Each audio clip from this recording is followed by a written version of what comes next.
This morning, a little after 9 o'clock, one of our police officers conducted a traffic stop on Lakeshore Parkway for a minor traffic violation. The vehicle that was stopped was driven by a female, and there was a male passenger in the vehicle. Both were checked, and warrants were discovered for both subjects. The female driver has a misdemeanor warrant for a traffic offense. During the stop, we learned that the male occupant is wanted out of Jefferson County for murder and has a no bond warrant.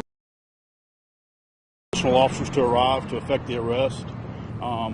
The female driver decided to flee the scene, and a pursuit was initiated. That pursuit went through Ishkuda, ended up in Hueytown and parts of Bessemer. At one point, it got on the interstate going southbound on 59. At exit 120, Scouts, who was a secondary unit in the pursuit, lost control of his motorcycle and crashed into another vehicle. That officer is in critical condition at this time, but he is stable. The male suspect passenger, as they exited the interstate, exited the vehicle armed with an assault rifle and fled on foot.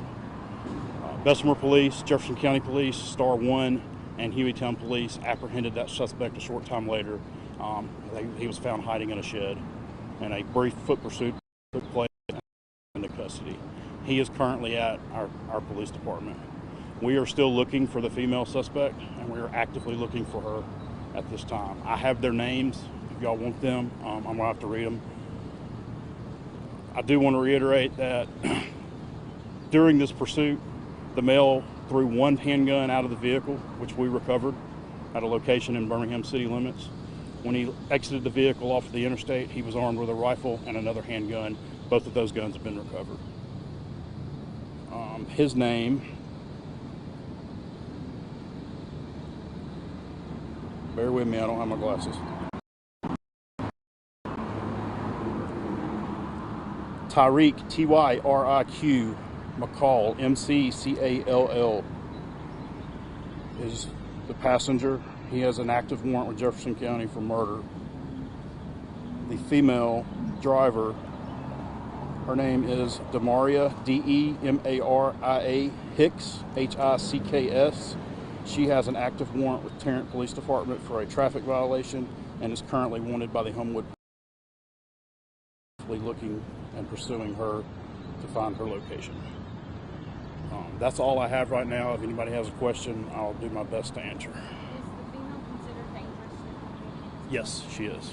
She's considered to be armed and dangerous. Do you believe that she may have some more guns in the car with her besides the two you found? Yeah, we don't know. I mean, it's obviously possible. I mean, there were 3 guns in the vehicle at one point, so yeah, I mean, it would be safe to assume that. Would you say people should not approach her if they see her? Right. Whereabouts, call 911 and let us apprehend her and take her into custody. How, as far as the chase, how far did you go in regards to speed here? Interstate speed topped over 100. And for the officer that's injured, how's the department, dealing? I mean, you guys called in a lot of people to help, and you need to find out one of your own had. Yeah, it's a radio call you don't ever want to hear. When it went out, it just gives you goosebumps as a fellow officer for any agency, but when it's one of your own, and when you heard the officer say, "Hey, we need the medics now," like there was definitely a sense of urgency. So you don't ever want to hear that. Unfortunately, it happens from time to time. And I know you said critical. He or she is expected to be okay. He is expected. He's in really bad shape. So he's stable, and obviously he's going to have a long road to recovery with the injuries he suffered. And in a situation like this, I mean, we're dealing with someone who's accused of murder, wanted for murder, and then you find out there are 3 firearms in the car. Just talk about having to deal with that, the circumstances. I mean, it was a traffic stop for something minor, and it led to this. It happens every day, unfortunately. The minor traffic stop. We don't like to use the word routine, but it was, there were no red flags prior to the traffic stop as far as him being stopped. And he knows he had a warrant, and Can you say the Tyriq individual, is he wanted for the in writing for the murder? I don't know the originating department on the warrant. I just know it's a Jefferson County warrant for murder. Yeah, I can get that to you later. I don't know what case it is. And my final question: what, I guess, initiated the initial traffic stop? It's a minor traffic violation. I don't have the offense right now, but I'll include that in the press release later this afternoon. Was there an active warrant out for that man's arrest? Yes, he is. He's actively wanted for murder. The DA's office issued a no bond warrant. So. And what are the efforts right now to try to find him? To find her? Or find her, yes. We've got officers in the field working with other agencies right now to locate her. We definitely want to talk to her, and that's what we're working on right now. During the traffic stop, was there anything said amongst the suspects or even to the officer in conversation about what the officer found out about? No, ma'am. Just the officer was doing his job and was waiting for backup, obviously because of the seriousness of what the person was wanted for, and that's when they fled the scene. Did they at any point know that the officer caught on to he wanted? I don't have that information right now. And then as far as the no bond warrant, can you explain that a little bit? Because if it's no bond, does that technically mean he's not supposed to be out, or? You'd have to ask the DA's office. I don't know how they issue and how they choose what bonds they put on certain warrants. But most homicides are either very high bonds or no bonds. And where do we go from here? How do we keep going? We pray for our officer right now. Most of the department's in there. Like I said, he's got a very long road ahead of him. And we want to get this female driver in custody and at least have a conversation with her. And we just press on and keep doing our jobs and hope for the best. How old are both of them? The two suspects. Let's look.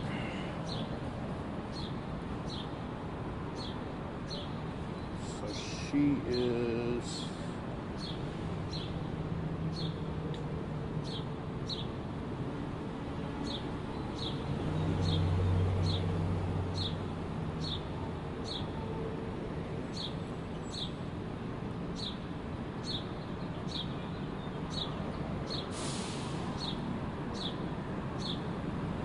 I don't have an age for her, not on this.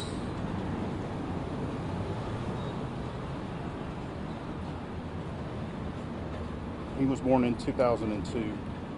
She was? He was. He was. I don't see her age. Oh, here it is. She was born in 2000. And if you'll talk about, the dangers of police pursuit, we've had a Chambers County deputy over in East Alabama who passed away during the pursuit. And then Sunday night, a Tarrant police officer was hit during the pursuit. If you'll talk about those dangers that officers encounter when something like this happens. Yeah, it's one of the most dangerous things we do for us, for the people being pursued, and for the general public. We have a solid pursuit policy that was followed today. We typically do not allow our Motor Scout officers to be the primary vehicles. This officer that had the accident was not. He was following policy. And we have the policy of if you're wanted for a violent felon, we are going to pursue you until it becomes too dangerous not to. Everything was followed today. Everybody says, oh, he got up to 100 miles an hour. They did, but it was not reckless. And when you're chasing someone that's wanted for murder, you have to weigh the pros and cons and make sure, as our guys did today, follow the policy and hope for the best. Yeah, and how do you all train for these instances? We do driver training every year. It goes from non-emergency daily driving training to high-speed pursuits, high-speed driving. So that's a yearly 8-hour course. We review all our videos in-house. Our training division will look at this from all angles to see if anything could have been done different. So we're constantly reviewing. That policy is a living document. If the chief sees that something needs to be changed, we'll change it.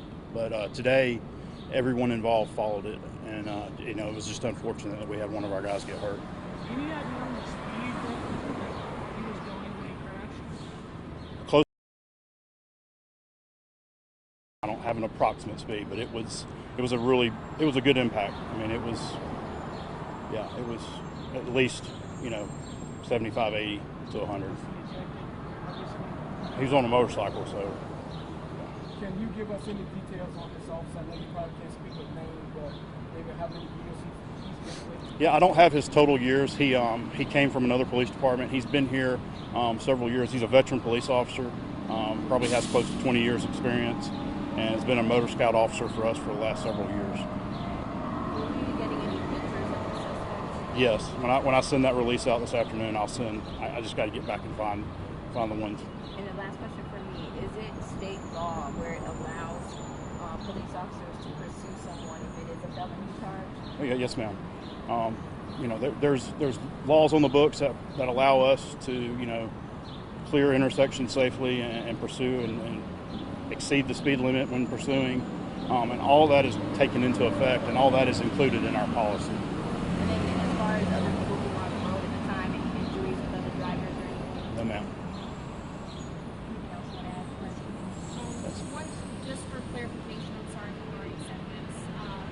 That officer on the motorcycle hit another officer, correct? Yeah, another police car. What happened is the suspect vehicle was in the far left lane, and at the last minute decided to try to take that exit, and that caused the pileup. Sorry. Appreciate it. Is that it?